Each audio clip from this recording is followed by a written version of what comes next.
Bienvenidos a Rapsodas, una vez más. Estamos esta vez solos de nuevo, como es tradición en este programa, más o menos una entrevista por mes, una entrevista cada cierto tiempo, y después acompañados de nosotros mismos, nada más.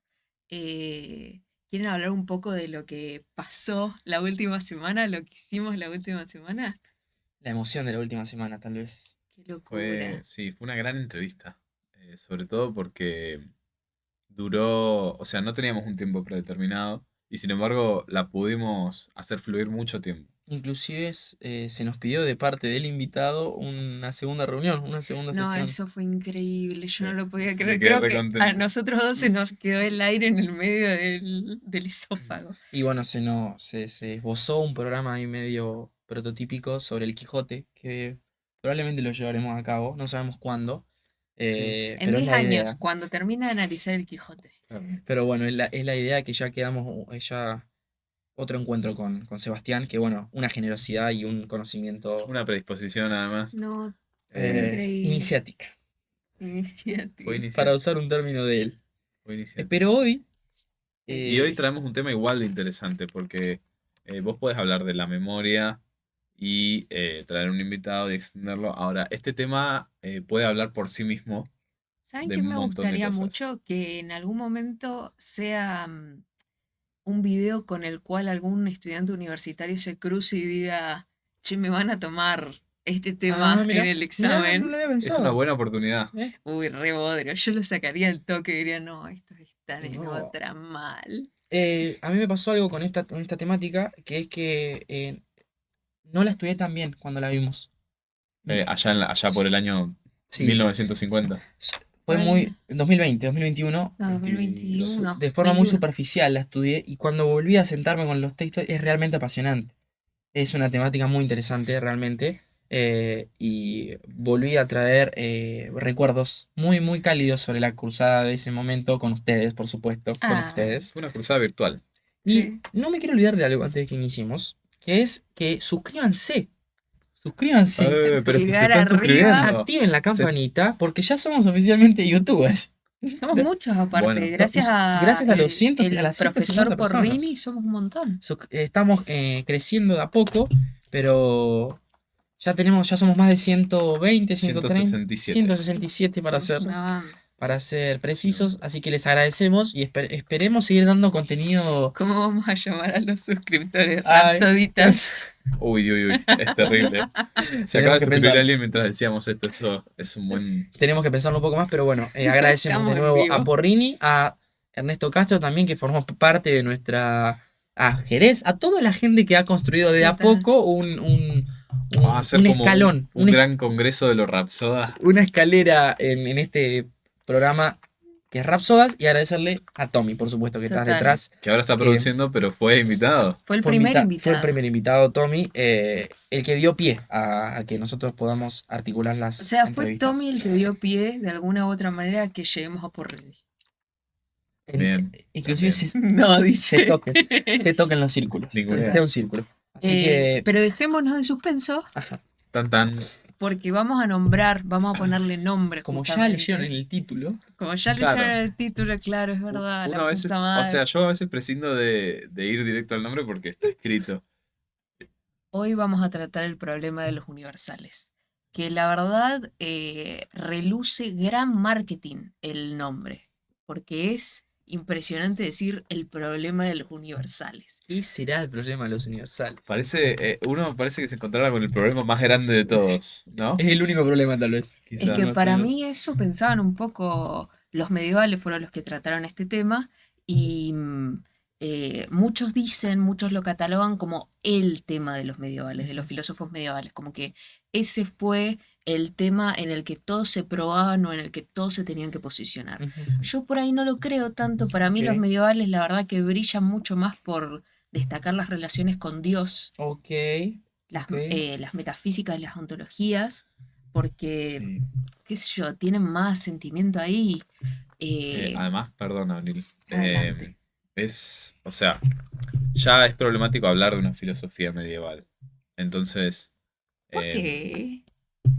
porque si vos la querés ubicar en la filosofía premoderna, postgriega, Ujú, tenés gente que trató los universales, tenés gente que no trató los universales, tenés gente que solo hizo teología, total. tenés gente que hace directamente empirismo con los Ujú. universales, como puede ser Occam. Guillermo.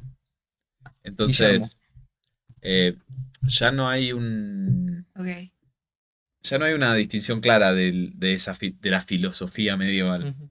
Ya es todo un problema de marcación.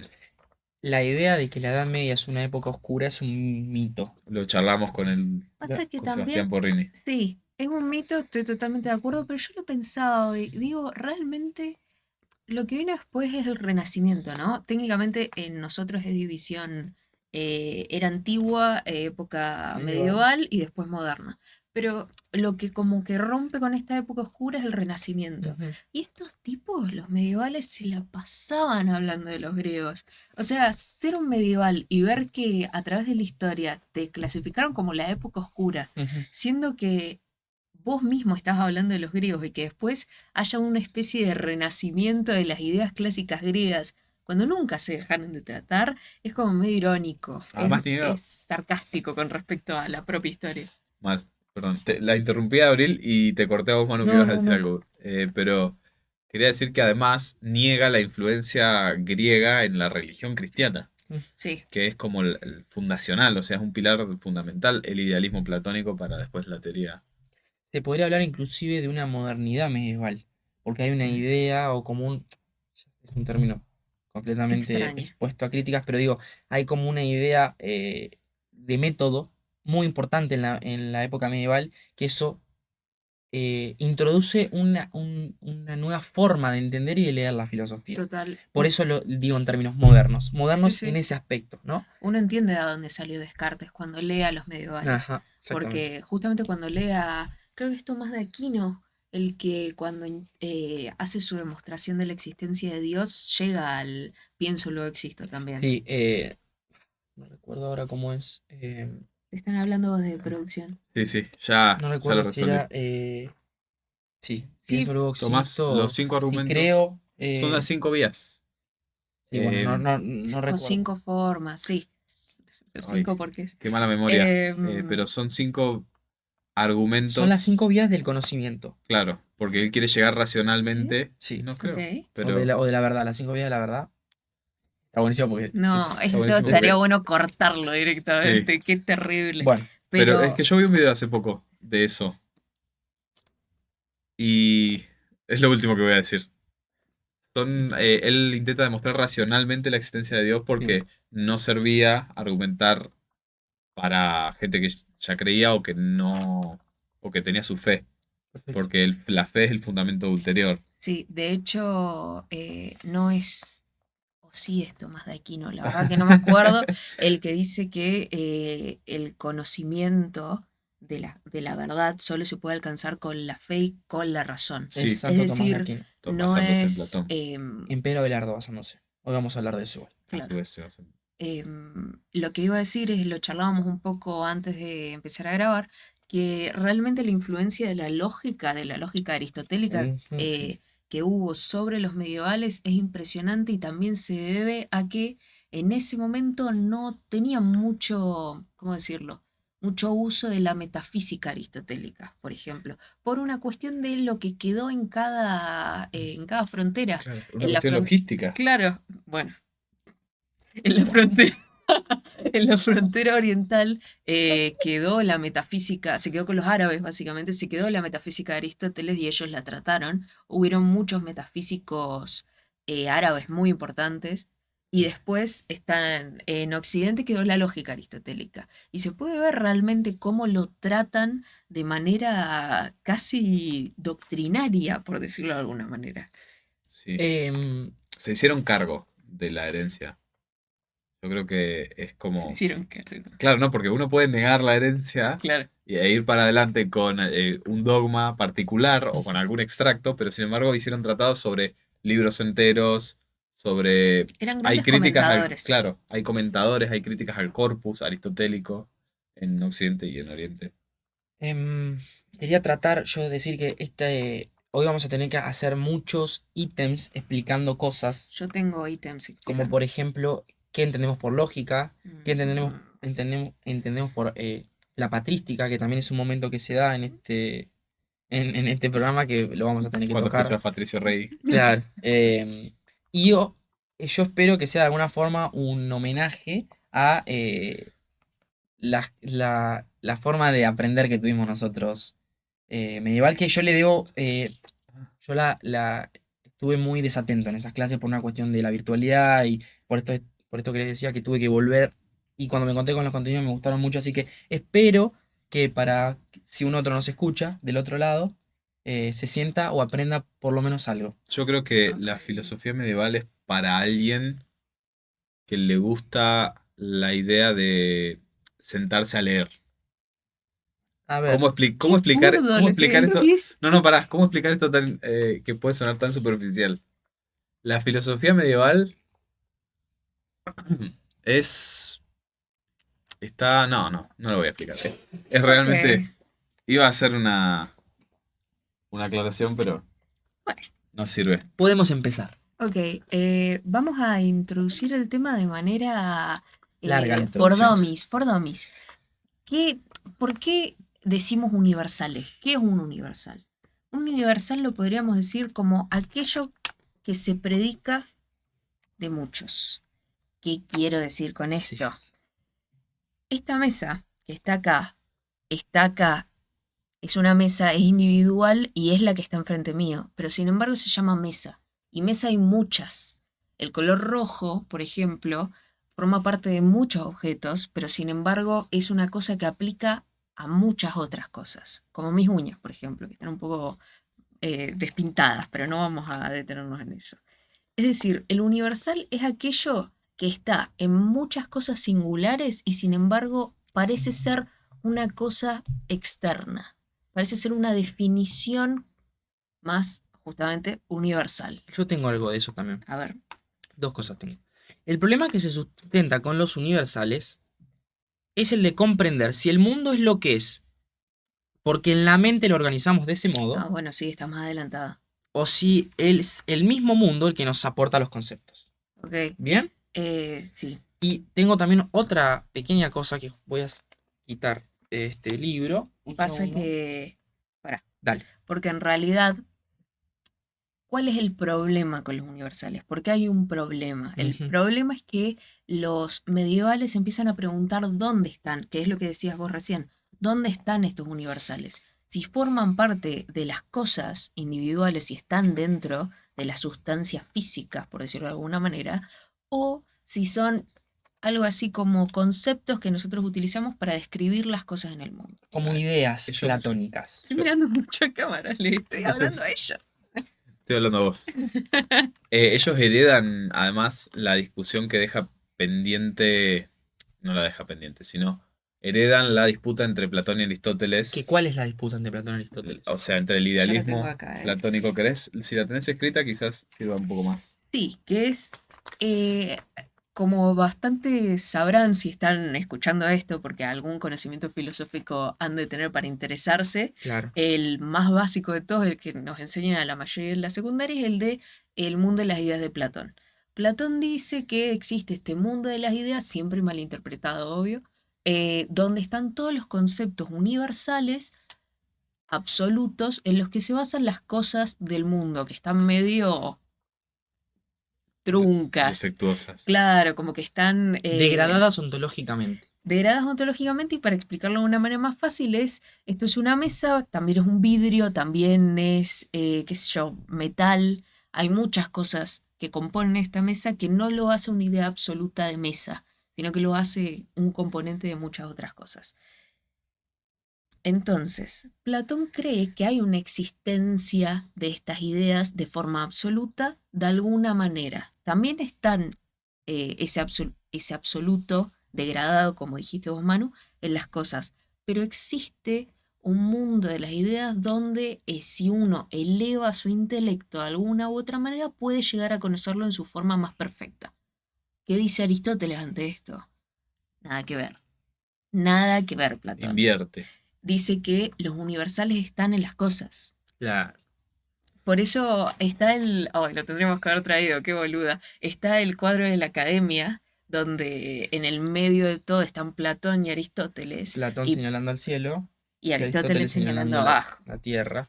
¿Qué team son ustedes? Yo soy aristotélico, creo. Mm, Yo ¿Vos creo. pensás que podés llegar a conocer con el...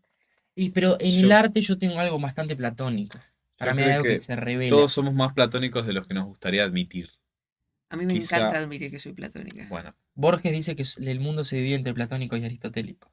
sí, y quizás esta discusión de los universales es simplemente una extensión de esa discusión Sí, a un tipo de filosofía muy particular, muy teologizada, Ujú. no sé pero si que muy teologizada. Realmente me encontré con que seguramente vos vas a tener tipo los filósofos más adelante en la época medieval, quizás lo mezclaban un poco más, pero los que están más cerca del siglo I son mm, bastante lógicos, Ujú. son bastante... sí, bueno, eh, es que es esta, lo que sucede es que nosotros pensamos, o hay en el sentido común la idea de que en un momento solo se empezó a hacer teología en lugar de filosofía, cuando en realidad lo que se hacía era filosofía sí, todo el en los tiempo. templos. Exactamente, Claro. exactamente. No. Nosotros siempre tenemos el chiste de que la filosofía es el resto de la filosofía es una nota al pie a Platón, y acá creo que No no, es un chiste. creo que directamente es literal. No, no es un chiste. Em, Algo más iba a decir. Es raro, voy a hacer un paréntesis bobo, pero es raro pensar que Platón decía que con el intelecto te puedes elevar y conocer las cosas absolutas, em, porque en todo caso no es que conocerías de a poco el concepto de mesa en su absolutismo, el concepto de manzana en su absoluto, el concepto de etc, etc, como ideas individuales, sino que conocerías el todo. Ujú. Automáticamente te encontrarías con medio como una concepción budista de ser uno con el todo. Para mí va por ahí. Platón tiene, ¿Vos qué creo, decís? A mí por momentos me convence la idea platónica. Yo siempre, como Pedro Abelardo, que hoy lo vamos a tocar, soy bastante moderado en muchos sentidos. Es bastante Ok. aristotélico en ese sentido porque no, eh, no me termina de convencer por exceso Platón y a veces las cosas que plantea Aristóteles me gustan. Entonces tengo ejes por los que me muevo. bueno, es que son innegables los dos. O Ambos. Claro. sea, no tendrían que ser excluyentes si tienen disputas y en algún momento habrá que posicionarse por alguno de otro, para alguna temática. Mm, Pero creo que entre los dos hacen a la frase de que toda la historia del pensamiento es una nota al pie de ellos. Ujú. sí. Pero es como, qué sé yo, hay una discusión Eh, en este tema ontológico. Sobre todo porque Platón tiene una teoría en la cual eh, existe una verdad innegable, existe una verdad externa al ser humano, y Aristóteles es más, no quiero decir que es más empirista, porque o sea, además de ser un anacronismo, no es riguroso, pero Más realista. es más realista. Es exactamente realismo la palabra.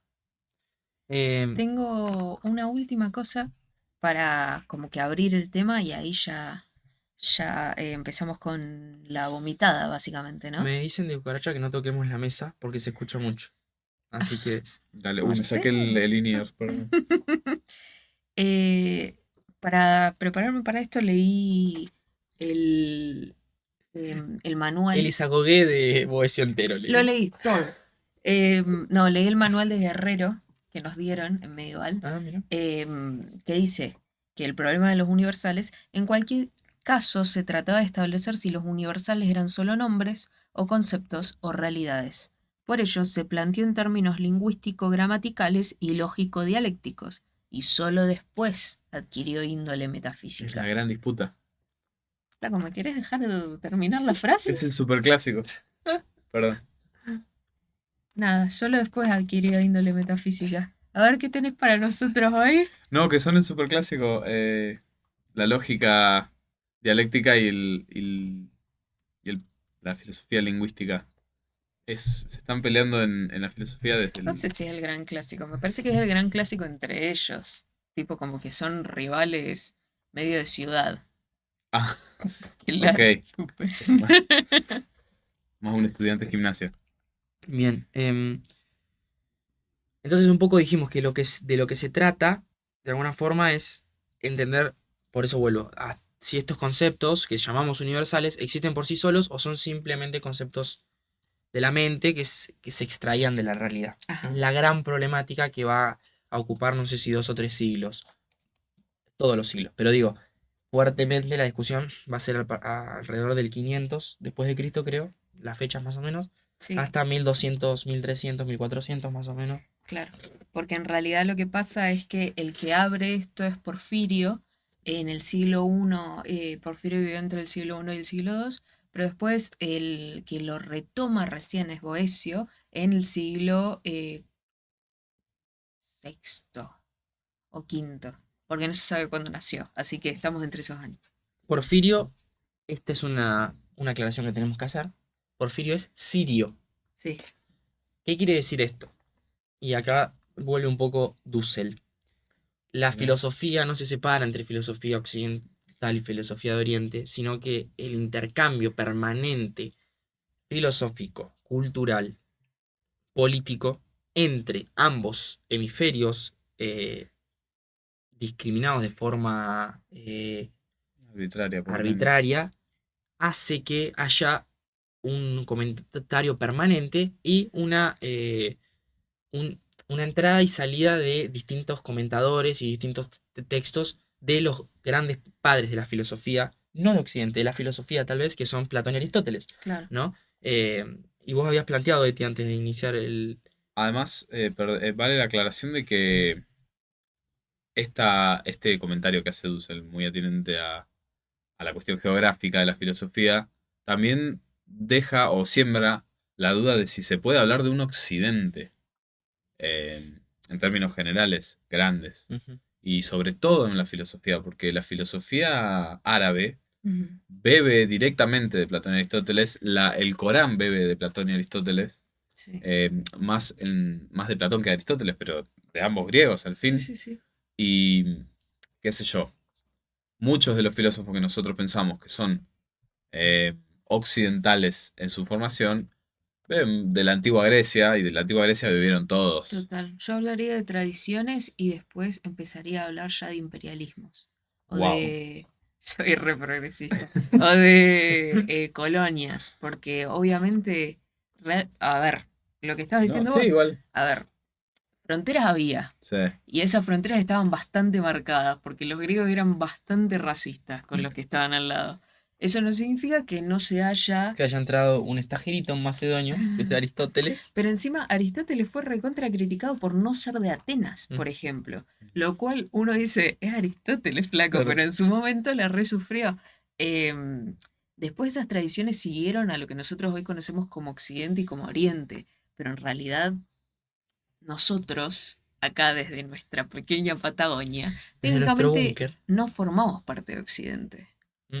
A mí me encanta ¿cómo se dice? Ese posicionamiento de Estados que, Unidos no nos reconoce como parte de Occidente, claro, es que Latinoamérica porque somos podría, católicos. bueno, guarda, Eh, España, Italia, ¿no son occidente? Europa sí. Ah, Porque por de ahí ser se europeos. reconoce la herencia. Uy, uy, es chanchísimo. No, no, es terrible. Es chanchísimo. Está bueno igual, porque Y nos saca de occidente. está bueno. En algunos mapas igual sí. En la Concepción se considera que todo el mundo, ¿cómo decirlo? De la herencia latina Mm. tampoco es occidente. Es Bueno, lo anglo. Lo bueno. cual es terrible, porque sería tipo decir que estos tipos no son occidente. Ujú. Claro, porque además, ¿qué es occidente? Si el pensamiento estadounidense, por decir algo, no, sino la historia del pensamiento estadounidense también bebe de Platón y Aristóteles inevitablemente porque bebe de la filosofía inglesa. Pero encima el protestantismo no salía No de solo un nos salió de un repollo. repollo, sino que hoy vamos a ver en Guillermo de Ockham eh, cómo él influencia a John Locke, por ejemplo, o a Ah, Hume. Entonces, ya es inescindible, bien digo, la herencia occidental a el occidente que Total, total, total. considerado hoy. Tan buenas estas cosas, por ejemplo, ver aquellos problemas de las eras oscuras, las que quedaron medio opacadas, porque se va. para usar una metáfora medio iluminista, se va vislumbrando realmente de dónde sale todo, de dónde salen los problemas planteados. Cuando uno estudia a Descartes en primer año de filosofía y de repente dice, wow, qué impresionante, ¿de dónde salió este tipo? Con razón creó tanto revuelo. Y después va a los medievales y dice, ah, de acá salió este tipo. No era muy difícil. Mal, mal.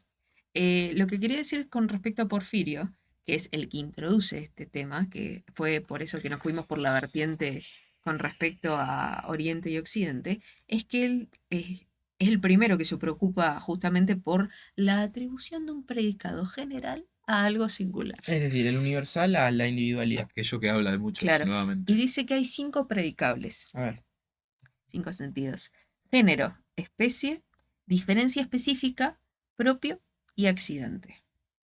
Dice que esas son las cosas que se pueden predicar, como que esos son los géneros de predicación. Qué nostalgia, la noción de accidente.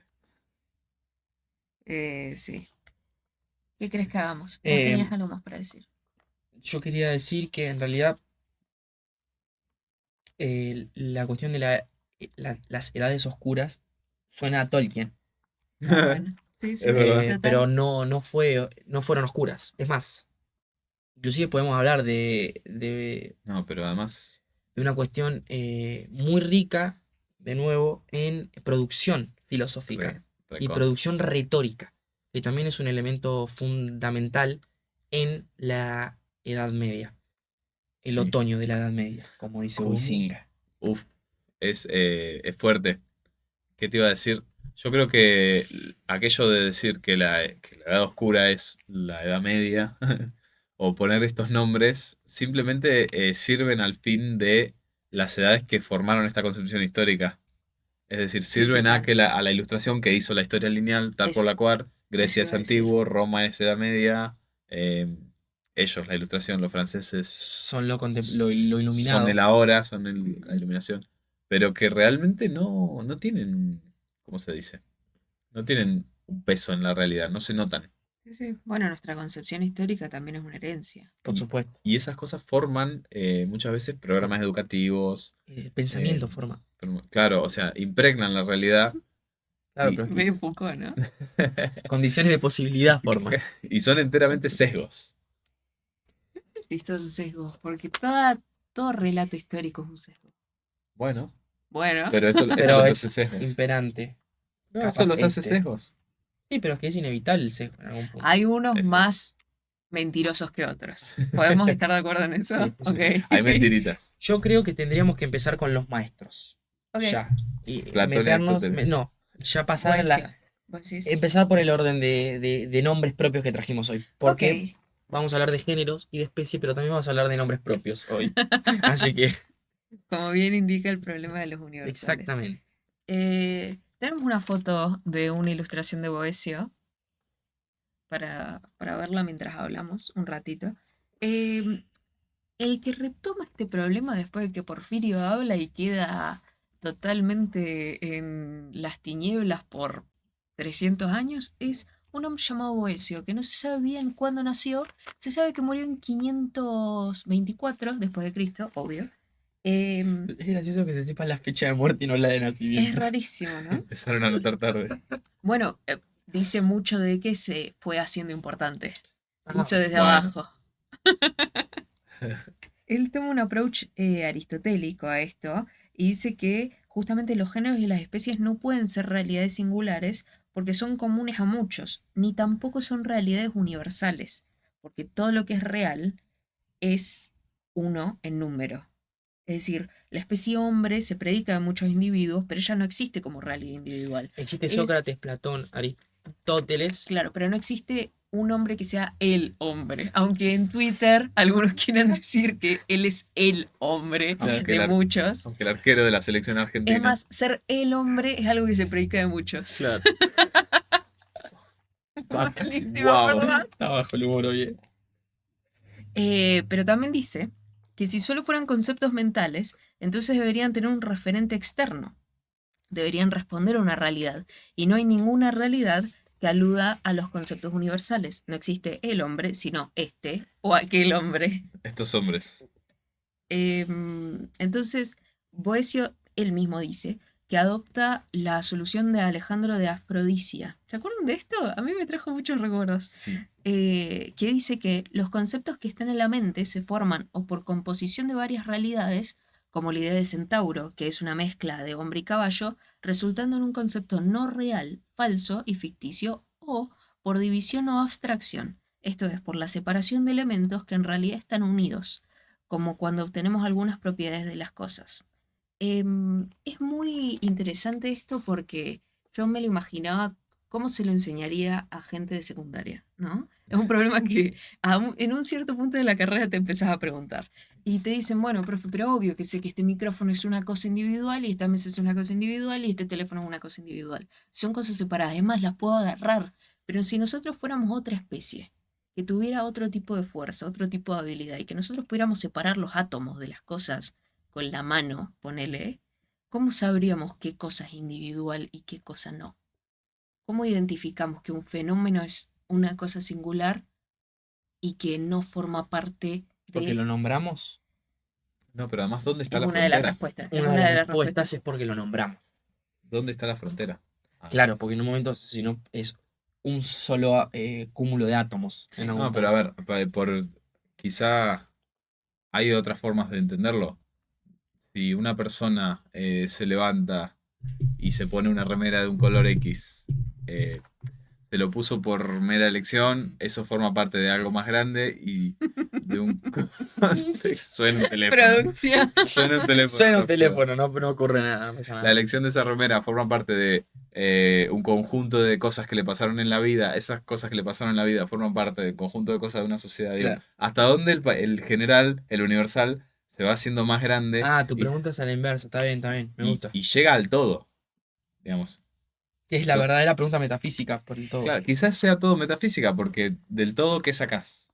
¿Y Bueno, cómo lo sacas? eso es muy lindo con respecto a las últimas concepciones que hemos estado estudiando con respecto a la metafísica, que son más de una metafísica, por decirlo así, oriental, Bien. o que toman mucho de la metafísica oriental. Esto de decir, realmente la ilusión es que somos cosas individuales, la ilusión es que somos un individuo con una conciencia individual y un alma individual, y que en realidad formamos parte de un todo que nosotros tratamos de dividir. Ahora, esto obviamente no es lo que decían estos tipos, de hecho todo lo contrario, estaban iniciando recién la otra filosofía, la filosofía occidental, que es mediante la razón que nosotros podemos dividir las cosas y el intelecto que nosotros identificamos que este micrófono es una cosa, que esta mesa es otra, y así, así, así. Después de Boecio, ya un poco, bastante más tarde, nace este señor que tiene un nombre fantástico. Nace en 1050 y muere en 1125, que es el señor Roselino. ¡Qué nombrazo, por favor! Roselino es de una parte de Francia. Ya estamos en Francia, inclusive. En Roselino, Total. ella es el primero, digo, es de los primeros maestros en hablar de los universales y en oponerse contra la iglesia. Él va a ser inclusive declarado herético. No sé si llegaste hasta ¿Cuál esa es, cuál es parte. el que fue apedrado? Hay muchos apedreados. Uno de esos es Giordano Bruno, Sí. pero 1500, Claro, 400 años yo después. iba a preguntar eso.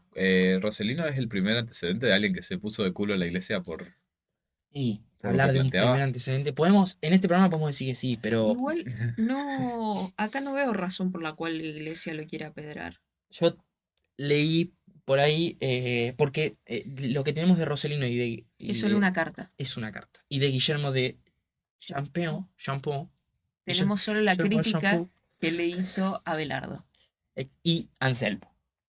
Anselmo también le hizo una Anselmo crítica, también. ok. Entonces, ¿qué plantea este señor, este pobre señor apedreado por la iglesia? Ha cambiado toda la historia, no era él. Él dice que los universales son una palabra, que son términos, y que, Un flatus vocis. exacto, y que lo que es uno. Es decir, lo que decíamos recién, realmente la división son términos que nosotros ponemos. Ese es su planteo, ¿no? Y dice que revela, además, un punto de partida empírico. El nominalismo hunde sus raíces en la experiencia sensible, donde todo dato y entidad son particulares e individuales. la universalidad se encuentra como propiedad de las palabras en el dominio del lenguaje. Dos posturas tenemos entonces. Claro, exacto, El realismo y el nominalismo. exacto. Hay El que equipos. cree que los universales existen y el que cree que son meros flatus vocis, como se dice en latín, que es que son meros sonidos de la voz, Claro. meros nombres. El Claro. tema es dónde están, porque el nominalismo no es que no cree. Sí, no sí, por cree. eso, solo cree que son términos, que son... Es una cuestión Claro. lingüística. Existen lingüísticamente, Claro. Claro. pero el realismo los ubica en una posición más... Metafísica, Pas- espiritual. sí, sí, Pasa vamos a que decir eso. ahí vamos a llegar con Abelardo, que él lo sitúa como un signo lingüístico. Con Uf. él empezó todo. Ah, sí, sí. Con él empezó todo lo malo. Realmente Pedro Abelardo, igual no me quiero detener todavía en Pedro Abelardo porque Eh, tiene una vida apasionante, Pedro Abelardo. ¿En serio? igual Sí. es, sí, igual es muy lindo. Me lo puse a pensar. Es hermoso decir que en realidad la descripción de la realidad viene por los términos que usamos. Porque es una herencia acerca de los términos que han utilizado generaciones y generaciones para describir el mundo. Son términos de advertencia entre nosotros de lo que nos tenemos que cuidar, lo que tenemos que amar, lo que tenemos que apreciar y lo que no. Pic lo que acaba de decir. Pic. Clipazo. Clipazo. Pero ahora entramos en realidad a la Spicy Zone, Sí. como para bajar, Risas. ¿no? Risas. Hay Es- quiqueos. Hay un hombre que se llama Shampoo, Guillermo de Champú. Guillermo Shampoo. Son maestros de Francia, vamos a decir. Porque, de Estos nuevo, son los grandes medievales, estos son primero los que grandes todo. medievales. Son los medievales de la... No sé si es la Baja Edad Media esta. Claro. Hay como, por supuesto, hay una Después todos antigua... pegaron un estirón. Claro, y de Ahí momento va. crecen. Hay una baja y una alta Edad Media. ¿Sabían que eso pasó en la historia? Antes éramos más bajitos. No sabía ese dato, mira. Ah, sí, por la Vos ingesta sabés de de comida. esto, claro. Sí, que Napoleón era bajito Yo tengo el mismo ejemplo.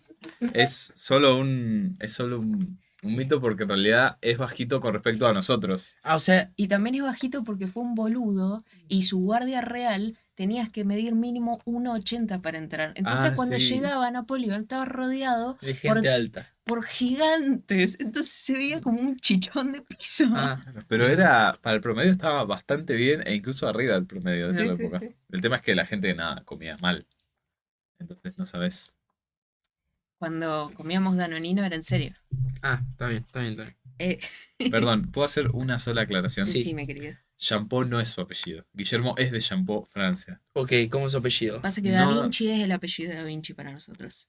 Ah, bueno. Es más, DiCaprio es yo encontré un Guillermo de Concha, inclusive, Mirá. filósofo medieval, pero me pareció que no era. ¿De dónde venimos? Malísimo. Ay, Dios. Vengo de Claro, no. Bueno, está bien. Flaco. Entonces, Rossellino planteó esto, ¿no? El anterior que veníamos hablando. Esto de que en realidad son solo términos. Y contra él Lo matan. no se abalanzaron todos porque le dijeron, ¿cómo vas a tener una visión tan seca del mundo, básicamente? Un Sos un aburrido. seco. Sos un seco, le dije. Pero yo lo acabo de mistificar, así que ustedes estarán de acuerdo con Rossellino hasta ahora.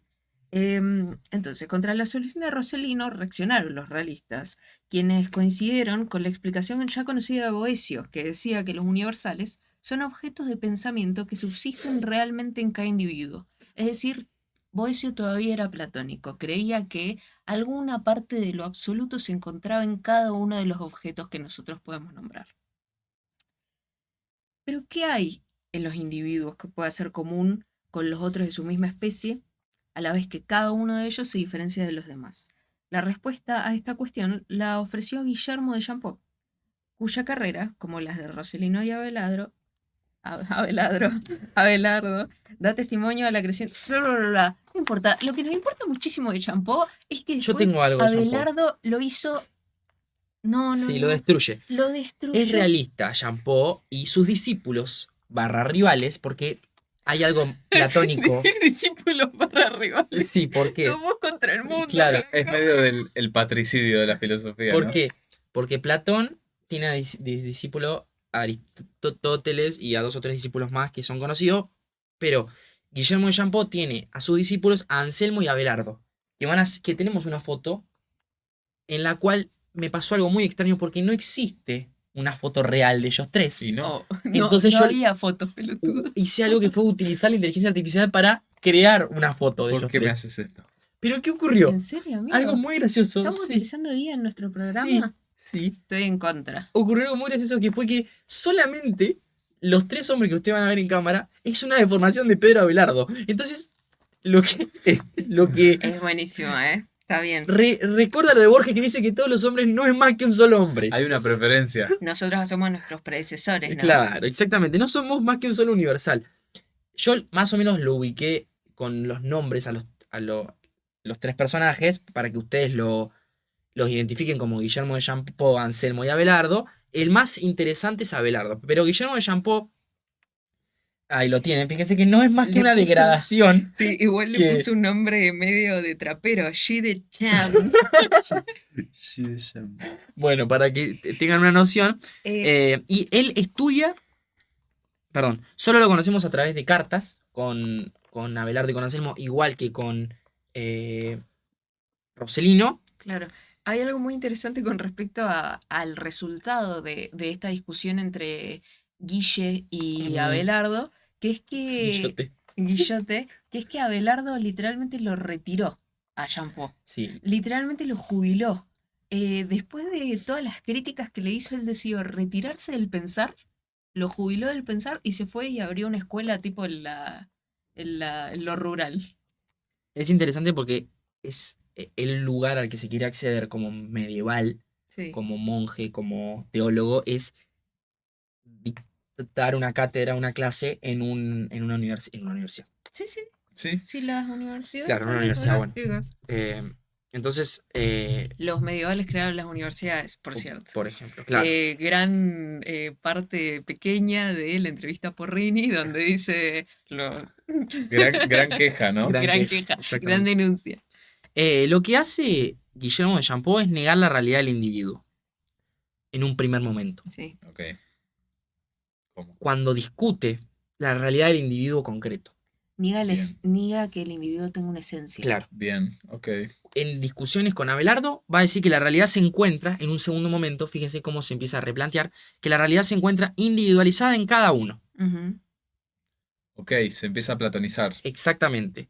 Y ya lo último, esto que dice Abril, el retiro del pensamiento, hay una tercera fase de su pensamiento que es que la Segunda. esencia común, no, son tres, o dos, bueno, la esencia común no es igual en cada uno.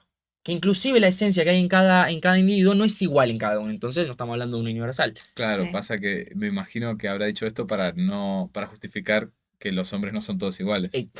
Claro, pero le salió muy mal. Bueno, O a tal sea, punto lo que hizo se muy retiró mal, del sí. pensamiento, en este sentido. Se retiró del pensamiento, es No, una gran frase. lo retiraron, amigo. Le Lo cortaron la juraron gamba. del pensamiento. ¿Qué dice Abelardo? con No, respecto Pedro a- Abelardo yo me paro, me tendría que parar y empezar a aplaudir. Ah, Porque Pedro Abelardo es, me parece un montón. Buen nivel de programa. es el medieval, el profesor de la Baja Edad Media, Sí. es no solo el refutador, el domador Ah, de, se está poniendo parcial el sí, programa. sí,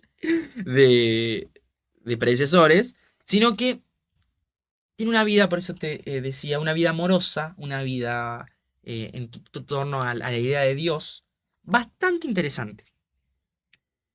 Pedro Abelardo ama ser maestro y enseñar, como primera cualidad que podemos decir. Él Sí. adora el lugar que se le da de maestro y le encanta, le fascina enseñar. ¿Qué? ¿El lugar que se le da de maestro? No, es que está teniendo problemas respiratorios. no lo escucho desde... Él Muy lee concentrado, man. Él lee los textos religiosos y hace un estudio y una exégesis, es decir, una interpretación de estos textos importantes de los filósofos cristianos teológicos del momento. ¿Bien? Ok. Él lo que ve, o lo elemental, lo fundamental en realidad, es la búsqueda racional sobre la verdad Ujú. de los textos religiosos, lo que sería un estudio lógico Sí. de los textos religiosos. ¿Se entiende lo que Sí, empieza a sí. ser? ¿Por qué es tan importante el momento de Abelardo? Y a él, que esto es lo que a mí más me interesó, le parece mucho más fructífero la investigación que el resultado de esa investigación. Es decir, el camino que se lleva a cabo esta cuestión dialógica de Sí. llegar, Sí. que el mismo resultado al que uno se llega mediante el estudio religioso. Llegar es mejor que estar. No, No. no, viajar es mejor que el destino, en Claro. este caso. Él va a imponer la cuestión, se llama. Que escuchen esto, y quiero charlarlo con ustedes porque me llamó la atención. Es un método donde se busca respuestas en los textos rivales o contrarios. ¿Se entiende? Uno tiene que ponerse de forma caritativa con aquellos textos que repele, Sí. como los filósofos más alejados de la doctrina religiosa, e intentar hallar allí la verdad. Bien, como una cuestión de nuevo caritativa, con el Socrática incluso. socrática. Sí, dialéctica, por lo menos. Pero lo que hallamos en Abelardo es un permanente conflicto entre la razón y la fe. ¿Bien? Pará. Conflicto. Claro, para Un mí co- nunca los escinde. Es que es eso, no es un conflicto, me equivoqué yo. Un permanente diálogo entre la razón y la fe, porque se puede aprender por vías racionales lo que no se otorga mediante la fe, Exacto. dice Abelardo. Incluso se puede. Totalmente. Este corte entre ciencia y religión, o razón y fe, en realidad empieza a pasar recién en la modernidad, cuando Descartes supuestamente era re mala, cuando Descartes comprueba, justifica la existencia de él mismo sin la necesidad de justificarla con Dios dentro del argumento. Puede justificarla él solo. Entonces ahí ya se escinde de una necesidad divina. Recién ahí es donde empieza como este camino todo empedrado por la historia que viene después, que es, bueno, no, razón y fe son cosas totalmente diferentes. Todavía no llegamos a qué plantea sobre el universal, ¿De porque verdad? estuvimos discutiendo, y el universal, que hasta ese momento por Rossellini y por Guillermo de Champoux había quedado como el Flatus Voci, como esta cuestión del nombre, él lo va a llamar el salmo, el universal como salmo. Sí. Sí, señor. ¿Qué va a decir? Bueno, ni es una realidad, Ujú. como lo piensan los realistas, ni es un nombre, como lo piensan los nominalistas. ¿Bien? ¿Y por qué un sermo? No un salmo, perdón, un sermo. Me equivoqué. Hay una Sí, es buena verdad. Un diferencia. sermo, perdón, yo no disculpen. yo no te corregí. El universal es una intencionalidad significada. Un intentio. Un intentio. Una intencionalidad significada. Y a nosotros nos reímos porque nos resuena a Husserl la intencionalidad Sí. significada. A Edmund Husserl. A Edmund Edmund Husserl. Husserl tiene mucho para decir en esta temática. Edmund Husserl tiene demasiado para Vamos a decir. darle un aplauso a Edmund Husserl. Vamos. Me gustaría que tengan menos para decir. Edmund Claro. Husserl. Bueno, es decir, ¿de qué hablamos cuando decimos una intencionalidad significada? Es decir, un pensamiento que intenciona de alguna forma un significado. Fíjense que es de nuevo, un equilibrio, una postura moderada entre la realidad del universal y el nombre. Es decir, un mero nombre, una cuestión lingüística o una realidad como Sí. existente. Bueno, es una intencionalidad significada. Claro, es una disposición vectorial hacia cierta particularidad. Exactamente. Me parece, por eso digo, bastante aristotélico inclusive en este gesto, Abelardo, al punto de encontrar una especie de lugar equilibrado, prudente. Sin embargo, hay un Pasa que elemento platónico. No. Yo no A ver. creo que sea. Yo digo con desde respecto el a la- acto, desde no. el acto, ¿no? A ver. No, yo no creo que sea con respecto a la prudencia. Para mí la prudencia es otra cosa. No, perdón, prudencia no, es verdad. tenés razón. Y creo que lo que él hace es definitorio con respecto a la lingüística. Bien. Es decir, cuando él dice que justamente los universales están en la palabra y no en las cosas, dice, pero yo no soy nominalista. Yo no creo que sea que entonces los universales no existen. Claro. Se los otorga a la palabra. Es decir, dice, hay una realidad de los universales en la palabra. Claro, porque hay una realidad del lenguaje. Claro, es un exactamente. signo, es un símbolo, es algo que se reinterpreta. También no Porrini podemos- estaría muy de este lado aportando a esta demostración del sí. signo. Capaz vea el video. Capaz vea el video. Yo quiero decir que también hay un elemento platónico en la intentio. ¿Por qué? Porque hay un elemento que hace, o sea, a mí me suena a reminiscencia. Es decir, ¿por qué si vos vas hacia un objeto, o sea, por qué vos irías a ese objeto en particular? Yo creo que es porque hay algo anterior que los une de alguna manera. Claro. Ok, bien. Justamente acá lo que dice Guerrero, que es el del manual, dice que como signo universal tiene una referencia a una realidad, tiene una intención, una tendencia hacia una realidad significada. Claro, exactamente. Excelente. Eh, entonces, es interesante este momento de Abelardo porque es el que nos va a dar lugar a toda la crítica y a toda la recuperación de Santo Tomás de Aquino posterior. Eh, y lo que a mí me parece fascinante de Abelardo, y lo vuelvo a poner sobre la mesa, es el lugar de reconocimiento que da permanentemente en torno a la investigación, no solo de los filósofos cristianos, sino del paganismo. Mm, De estos filósofos que él dice no se alejan mucho de la religión cristiana. Él lee a los filósofos cristianos y a los filósofos paganos, y yo quería leerles, si me dejan, de forma muy, muy somera, un pasaje del Nombre de la Rosa, que justamente el texto El Nombre de la Rosa Reviste. reviste, porque ¿a qué nombramos cuando hablamos de Rosa? Bueno, el hecho del nominalismo de Humberto Eco Es el libro del programa. es el libro tal vez más citado del programa, que fue bastardeado, negado. ¿Alguna vez rechazado? sí, por el maestro, pero que dice, están discutiendo Guillermo de Baskerville, Sí. Mirá vos, che. que remite Sherlock mucho Holmes. a Guillermo de Ockham, con un... ¿Qué? Claro, porque hace un juego permanente, Humberto Eco, quien no lo leyó, con Guillermo de Ockham y Guillermo de Baskerville, porque está situado en la Edad Media el libro. Sí. Entonces, él juega con el Guillermo de Ockham y el Baskerville con Sherlock Holmes. Por eso es un ok. detective franciscano inglés. Bien, bien, bien. Es excelente, boludo. Sí, sí. ¿Se entiende? Bueno. ¿Qué te iba a decir? Bueno, Pensé- como... Por un segundo pensé que me estás diciendo la traducción al No, español no, de no, no, Sherlock no, no, Holmes. no, no. Uy, hubiera sido buenísimo. Claro, no, Pero no, no. no. Como Yo cuando pensé que hablaba de escribimos- Guillermo Moreno.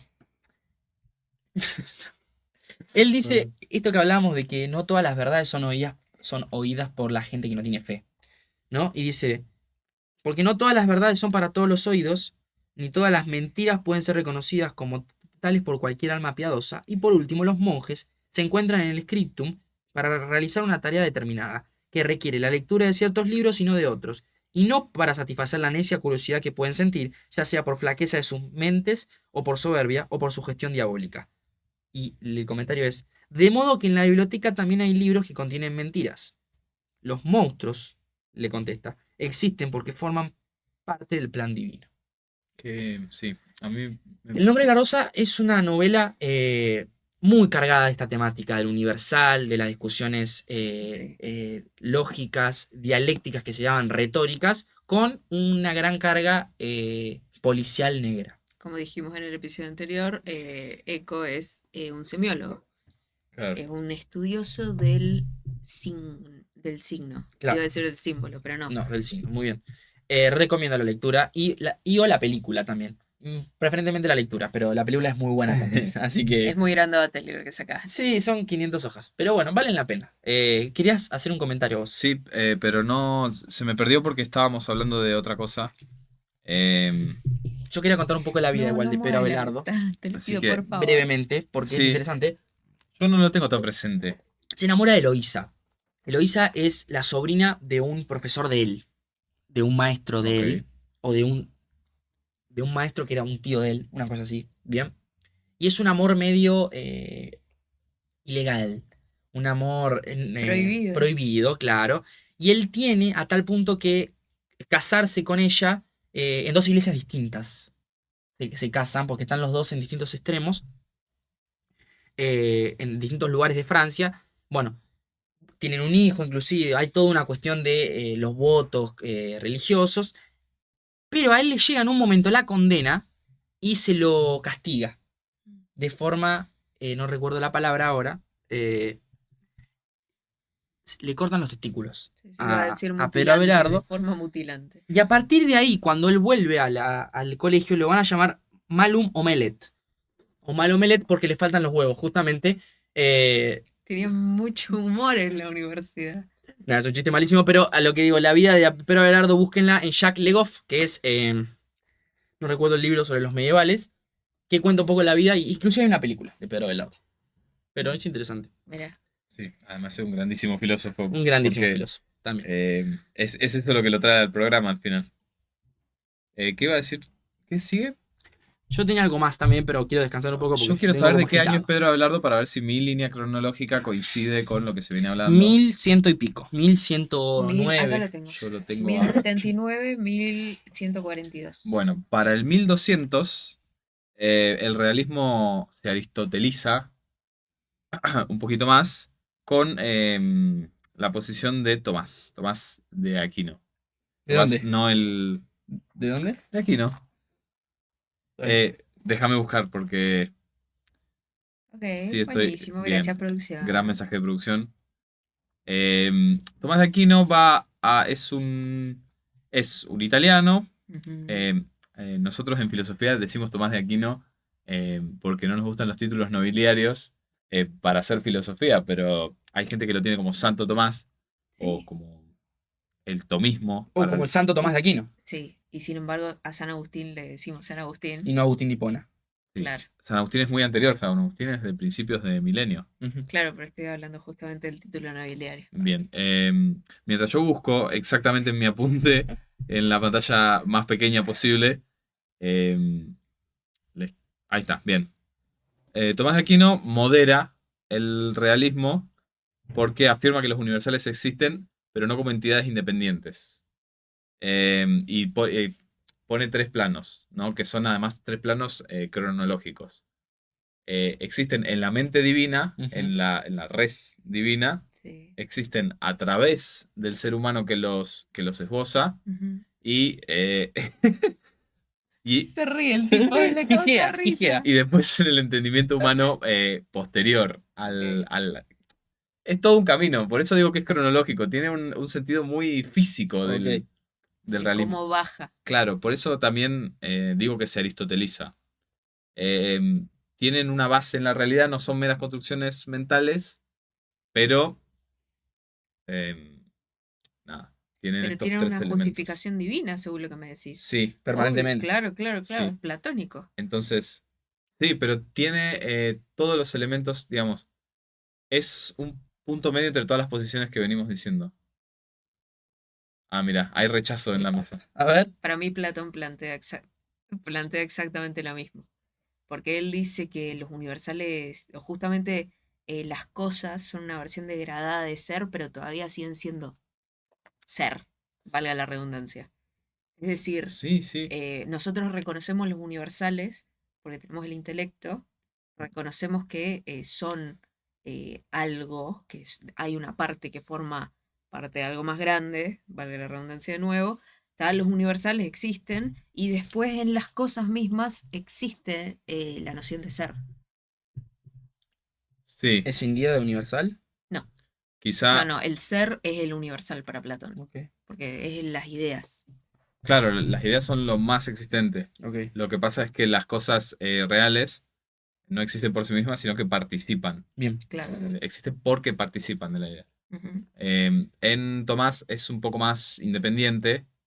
La cosa, Tomás de Aquino entifica el lenguaje porque justamente le da este sentido de peso, sí. O sea, le da un poco la razón al nominalismo, pero realista. Ok. Concilia un poco, él no niega el lenguaje, Es un poco como Pedro Abelardo, no en el sentido claro, del método, sino digo en la forma de la reconciliación. sí, pero, exacto, pero es bien realista. Y a él se le va a poner una persona que nace 50 años después, ya casi en el 1300, en el 1280, que es Guillermo de Ockham, Bien. el ya mencionadísimo Guillermo de Ockham. Guillermo de Ockham casi que prescinde de la noción del universal. Ah, mira. O sea, Guillermo de Ockham quiere cerrar esta discusión con ra- con un empirismo radical de las cosas que existen. Ok. em, y, y tomando como base, como punto de partida, no la mente divina, sino aquello que vemos, las O cosas sea, particulares. Ok, ok. son todos singularidades. Sí, a mí me gusta esto del punto de partida, porque el punto de partida es desde donde construimos. Obvio, es la ontología. Exactamente.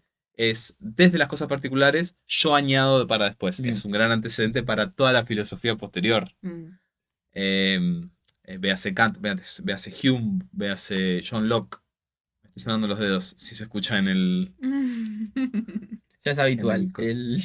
Sí, y tengo anotado porque nunca me lo voy a acordar de memoria, creo que es una convención que tengo con la filosofía, que es la navaja de Occam, la tan mencionada navaja de Occam. Em, que no debemos multiplicar entidades sin necesidad.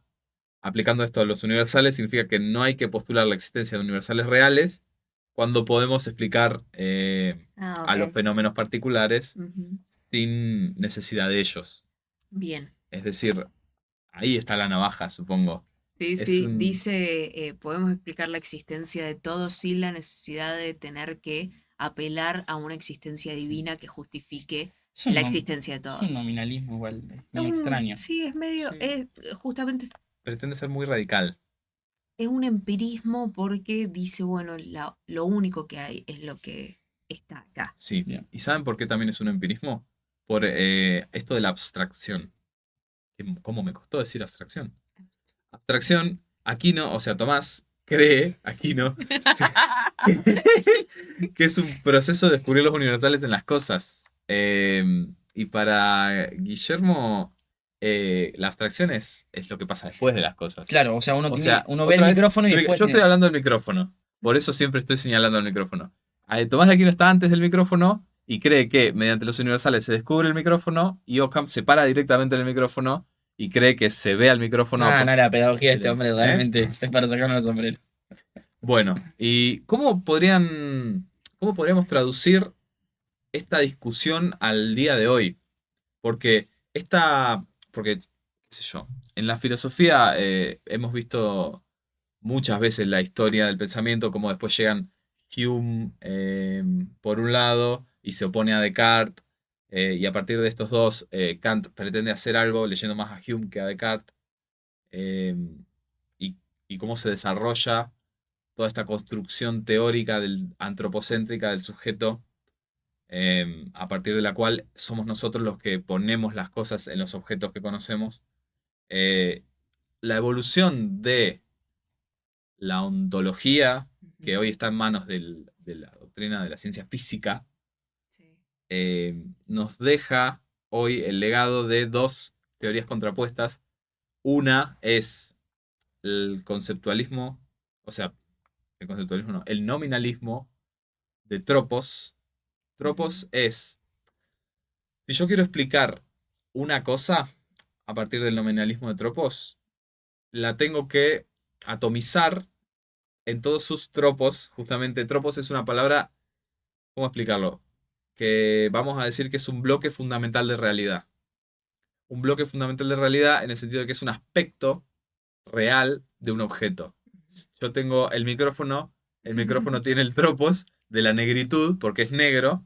Sí, ¿Sí? Capaz no se ve en cámara y yo estoy haciendo un ridículo estaría fantástico. buenísimo. ¿Se ve Pero en yo tengo cámara un... producción o qué? Gracias, Tommy. Yo tengo una... Está Tomás de Aquino, atrás del... Guillermo Aquino, al parecer. Guillermo Aquino. Está... Yo tengo una manzana. La manzana tiene su rojez, Sí. tiene su redondez, pero en tropos eso no son... No es que participan de la rojez. Su rojez es particular y es distinta a la rojez de otra manzana Ok. y la redondez de esta manzana es distinta a la de otra manzana Pero no entiendo. particular. Entonces, bueno, igual no pasa nada. No, Dale, sí, es sí. fuertemente particularista. Porque, claro, porque, o sea, realmente no se reconoce que el término es el mismo.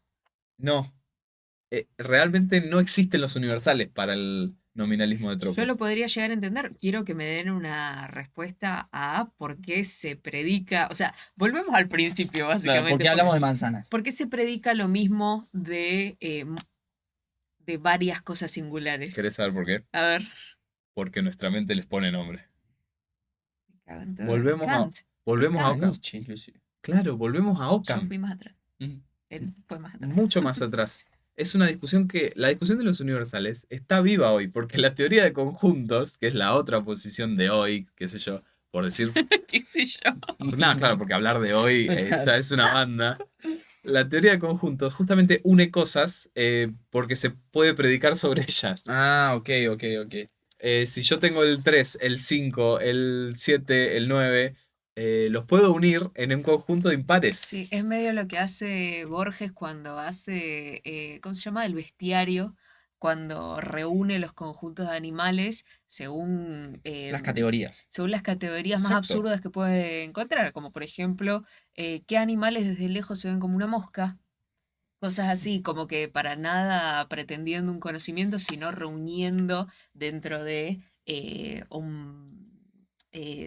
algo que se predica un montón de cosas. Bueno, es que sí. Y de la misma forma, la teoría de conjuntos y el nominalismo de tropos se oponen totalmente si vamos a poner otra vez en la mesa un puñado de manzanas. Uy, en el puño solo entra una, me Sí, parece, pero Depende. A menos que tengas la mano de Thanos. Bueno, pero esas son como las dos formas hoy que antagonizan en esta discusión de los universales que para nada está resuelta. Pienso en... No la tengo muy... No la puedo explicar, pero pienso en la teoría de cuerdas, pienso en... la conocemos todos, ¿no? Todos. Yo me la sé de arriba abajo. Claro, ustedes que la conocen capaz, pueden hablar un poquito más. Pienso en la relatividad de la física, cómo harías para definir universales en un contexto de relatividad Pasa radical. que realmente es impresionante ver la historia de la filosofía y cómo se corresponde con las concepciones sobre la ciencia Ujú. con respecto al mundo a través de la relativización de absolutamente todo. Es decir, justamente esto de la singularidad Mm, extrema de cada una de las cosas sí, realmente entra en concordancia con la relativización de absolutamente todo, porque es justamente la relativización dio pie en una filosofía en realidad a una deconstrucción de todos los términos anteriormente armados. sí. Y se En- puede extrapolar a todos los a temas. todo, a todo, todo, todo. A todos Y los temas. Parece que no estuvieras hablando de nada por momentos. Por la coincidencia en las conclusiones. yo me quedo, la verdad, con que por lo menos los términos, no sé si dan pie a universalidades, pero dan pie a lo más universal que tenemos, que es la historia. Yo solo hago Qué bro- recortes, shorts. Qué brochazo. Eh, Bueno, yo creo em, que. yo no tengo muchísimo más. No, yo no sé si hay algún punto más que no haya quedado libre. Yo creo que es la discusión de los universales, lo más maravilloso que tiene es que todavía no está Saldada. para nada resuelta y que nadie está de acuerdo en que hay, salvo las personas que plantean su posición, Sí. su verdad, no hay una respuesta Ujú. fácil. Y hay que apoyarse en teorías. Sí, hoy en día la teoría en la que más se apoya la gente es acerca de las teorías más nociológicas acerca de la neurociencia, Ujú. porque es justamente el cómo conocemos y eso como que daría una respuesta de por qué le ponemos los nombres que le ponemos a las cosas Ujú. o por qué reconocemos las cosas que reconocemos en el mundo. Entonces, siempre hoy en día se empieza desde la ciencia. Sí. Y yo no quiero decir nada, pero si quieren una opinión con respecto, vayan a ver el episodio anterior de Porrini. Otro detalle interesante, nosotros en el programa 12 le preguntamos a José Luis Jerez sobre Al sobre psicoanálisis. su realismo. Ahí también podríamos buscar, podríamos trazar una, no lo estudié, pero podríamos buscar una teoría sobre los universales Ujú. que, que pretenda tener un sustento ontológico. Nada más. Yo creo que Hemos llegado al hemos fin. llegado al fin. Hemos llegado al fin. Agradecemos de nuevo Gracias, Tommy. a Gracias, Tommy, Tommy. a Eternamente Etienne, gracias. a Abril. Gracias, Suscríbanse, activen la campanita. Todo, todo. Nos estamos encontrando el Jueves que viene. jueves que viene. Que O sea, en realidad nosotros estamos nos grabando hoy es encontramos jueves. el jueves que viene. Ustedes probablemente nos se vuelvan a encontrar el sábado o el domingo. Así Claro. que buena vida.